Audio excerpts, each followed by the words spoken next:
అందరికీ నమస్కారం. మీనాకుమారి. ఈరోజు బ్రహ్మ కపాలం అనే విషయం గురించి చెప్తుందాం అన్నమాట. పార్వతీ పరమేశ్వరుల వివాహం జరుగుతోంది. దానికి బ్రహ్మదేవుడు మంత్రోచ్చారణ చేస్తున్నారు పురోహితుడిలాగా. అప్పుడు ఆ రోజుల్లో బ్రహ్మదేవుడికి పంచముఖాలు ఉండేవన్నమాట. 4 వైపులా 4 దిక్కులకిను ఊర్ధ్వ భాగంలో కూడా ఉండేది.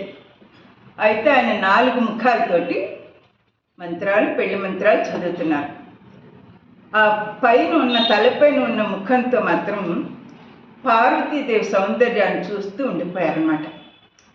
అది గమనించి పరమేశ్వరుడు పెళ్ళంతా అయిపోయాక బ్రహ్మదేవుని పిలిచి ఆగ్రహంతో ఆ పైన ముఖాన్ని అరచేతితో ఒక దెబ్బ గట్టిగా కొట్టారన్నమాట.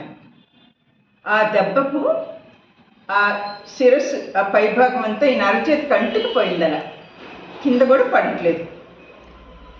ఆ తర్వాత ఆలోచించి బ్రహ్మహత్య మహాపాతకం అంటకుండా ఉండటం కోసమని ఆ కపాలాన్ని భిక్షపాత్రగా మార్చుకుని ముల్లోకాలు చేసిన పాపం చెప్పుకుంటూ భిక్షాటం చేశారన్నమాట.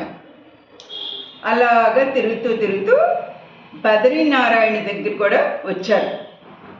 ఆ బదరీనారాయణుడు భిక్ష వేయడానికి ఇలా చేతులు పట్టారు.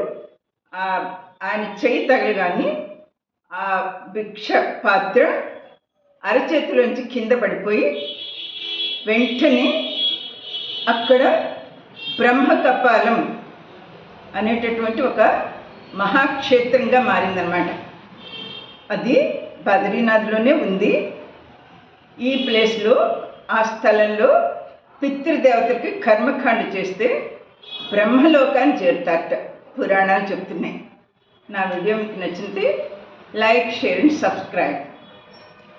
ధన్యవాదాలు. మీనాకుమారి.